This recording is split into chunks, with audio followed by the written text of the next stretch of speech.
நான் Poomathi Gopalakrishnan. Welcome to Pooma's feathers.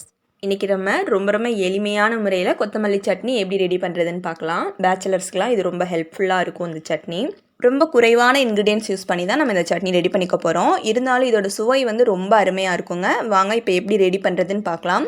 3 பேர்த்துக்கு தேவையான சட்னிக்கு கடாயில் கொஞ்சமாக எண்ணெய் சேர்த்துட்டு அதில் 1/4 கப் அளவுக்கு கடலைப்பருப்பு, 2 வரமிளகா, 2 பெரிய சைஸ் பூண்டு, இது எல்லாத்தையும் சேர்த்துட்டு நல்லா மிதமான தீயிலேயும் இதை வறுத்துக்கோங்க. முக்கியமான ஸ்டெப் என்ன அப்படின்னா, இதை கருக விட்டுடாமல் வறுத்துக்கணும். காரம் கொஞ்சம் மீடியமாக தாங்க இருக்கும். நான் இதை பாப்பாவுக்கும் கொடுப்பேன்றதுனால 2 வரமிளகா சேர்த்துருக்கேன். நீங்கள் 3லேருந்து 4 வரைக்கும் சேர்த்துக்கோங்க, கரெக்டாக இருக்கும். கடலைப்பருப்பு இந்த மாதிரி லேசான பொன்னிறத்துக்கு வந்தாலே போதும். இந்த ஸ்டேஜில் நம்ம அடுப்பை சிம்மில் வச்சுட்டு ஒரு கைப்பிடி நிறைய கொத்தமல்லி தழை வந்து எடுத்துக்கணும். பார்த்திங்கன்னா நான் தண்டை சேர்த்து தான் போடுறேன். இது போட்டிங்கன்னா உங்களுக்கு சுவை வந்து ரொம்பவுமே அருமையாக கிடைக்கும். அதை ஒமிட் பண்ணாதீங்க. கொத்தமல்லி தழைகள் சேர்த்ததுக்கு அப்புறமா இதை நம்ம நல்லா வதக்கிடக்கூடாது. சும்மா லைட்டாக ஒரு 2-3 தடவை நம்ம இதை கலந்து விட்டுட்டு நம்ம உடனே ஸ்டவ் ஆஃப் பண்ணிக்கலாம். இல்லை நீங்கள் பக்குவமாக ஃபுல் ஃப்ளேம் வச்சேவும் முன்னே சேர்த்த இன்க்ரீடியன்ஸ்லாம் வறுத்துக்குவீங்க அப்படின்னா ஸ்டவ் ஆஃப் பண்ணிவிட்டு கூடயும் நீங்கள் கொத்தமல்லி தழைகள் சேர்த்து 2-3 தடவை மிக்ஸ் பண்ணி விட்டுட்டு ஆற விட்டுடலாம். அந்த கடாயில் இருக்க ஹீட்டேவும் கொத்தமல்லி தழை வதங்குறதுக்கு போதுமானதாக இருக்கும். இனி இந்த சைஸ் அளவுக்குள்ள ஒரு தேங்காயை குட்டி குட்டியாக கட் பண்ணி ஜாரில் சேர்த்துக்கோங்க.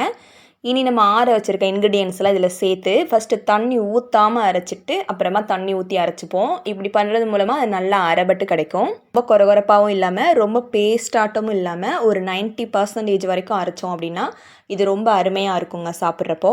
கன்சிஸ்டன்சி வந்து அட்ஜஸ்ட் பண்ணிக்கலாம். நான் கொஞ்சமாக மிக்ஸி ஜார்லேயும் தண்ணி சேர்த்துட்டு இதில் சேர்த்துக்கிறேன்.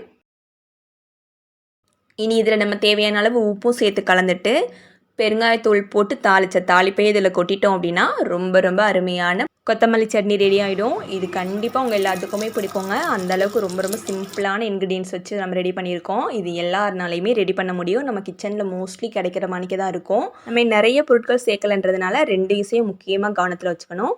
பொருட்களை வந்து கருக விட்டுடக்கூடாது. அதே மாதிரி கொத்தமல்லி தலையையும் ரொம்ப நேரம் வதக்கக்கூடாது. சும்மா 2 தடவை கலந்து மட்டும் கொடுங்க, ரொம்ப போதுமானதாக இருக்கும். நீங்கள் இதே மெத்தடில் புதினா சட்னியும் ரெடி பண்ணிக்கலாங்க. அதுவும் ரொம்ப அருமையாக இருக்கும். நம்ம இந்த சட்னிக்கு வந்து புளி சேர்த்துக்கல. ஆனால் நீங்கள் புதினா சட்னி ரெடி பண்ணுறீங்கன்னா ஒரு 1/2 இன்ச் அளவுக்கு புளி சேர்த்துக்கோங்க. இந்த சட்னிக்கு புளி தேவைப்படாது. கண்டிப்பாக உங்களுக்கு இந்த 5 மினிட்ஸ் சிம்பிள் சட்னி ரொம்ப பிடிச்சிருக்கும் அப்படின்னு நம்புகிறேன். பிடிச்சிருந்துச்சுன்னா எப்போதும் பூமாஸ் ஃபெதர்ஸோட இணைந்தே இருங்க. அதுக்கு சப்ஸ்கிரைப் பண்ணி பெல் ஆளை கிளிக் பண்ணிக்கோங்க. சட்னியை ட்ரை பண்ணி பாருங்கள், உங்களுக்கு ரொம்ப பிடிக்கும். பிடிச்சிருந்துச்சுன்னா லைக் பண்ணிக்கோங்க. உங்களோட ஃபீட்பேக்கை கமெண்ட்டில் எனக்கு தெரிவிங்க. தேங்க்ஸ் ஃபார் வாட்சிங்.